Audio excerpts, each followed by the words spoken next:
আসসালামু আলাইকুম। গত কয়েকদিন যাবৎ অসুস্থ থাকার কারণে আমি আমার ছাগলগুলোর প্রতি কোনো রকম যত্ন নিতে পারিনি। যার কারণে আমার একটি ছাগল খুবই অসুস্থ হয়ে পড়েছে। তো প্রথমেই আমি কিছু গরম পানি নিয়ে নিয়েছিলাম, কুসুম গরম পানি, তো যেটাতে পটাশ মিশিয়ে ছাগলের পাগুলো খুব ভালোভাবে ধুয়ে দিতেছিলাম। ছাগলের 4টা পায়ে এই সমস্যাটা হয়েছে, যার কারণে প্রত্যেকটা পা খুব ভালোভাবে এই পটাশের পানি দিয়ে আমি ধুয়ে দিতেছিলাম। তো প্রত্যেকটা পায়ের নিচের যে অংশটা এটা পুরোপুরি ক্ষয় হয়ে গেছে, কারণ এটা কিছুটা অবহেলার কারণে হয়েছে। কেননা গত কয়েকদিন যাবৎ আমি অসুস্থ থাকার কারণে এই ছাগলগুলোর প্রতি যত্ন দিতে পারিনি।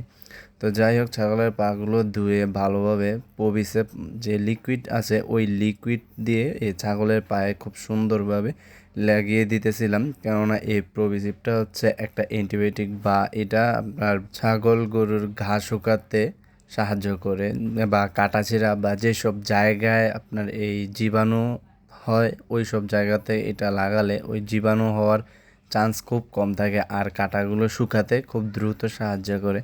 তো যাই হোক, এটার অবস্থা এতটাই খারাপ যে কি বলবো। তো আর সবাই দোয়া করবেন যেন এটা খুব দ্রুত সুস্থ হয়ে যায়।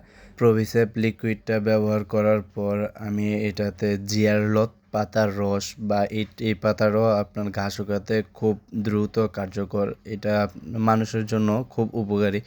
তাই এটা ছাগলের পায়ে দিতেছিলাম যেন পোকামাকড় যেন আক্রান্ত করতে না পারে। আর এই পাতাগুলো বেঁধে দেওয়ার কারণে এটা পাড়া দিতে খুবই আরাম পাবে, কেননা পায়ের নিচে নরম অবস্থায় পাটা নিচে রাখতে সুবিধা হবে। যার কারণে আমি এটা কাপড় দিয়ে খুব সুন্দরভাবে বেঁধে দিচ্ছিলাম। তো এটা এতটাই খারাপ অবস্থা হয়ে গিয়েছিল, যার কারণে এটা উঠে ভালোভাবে হাঁটতে পারতেছিল না।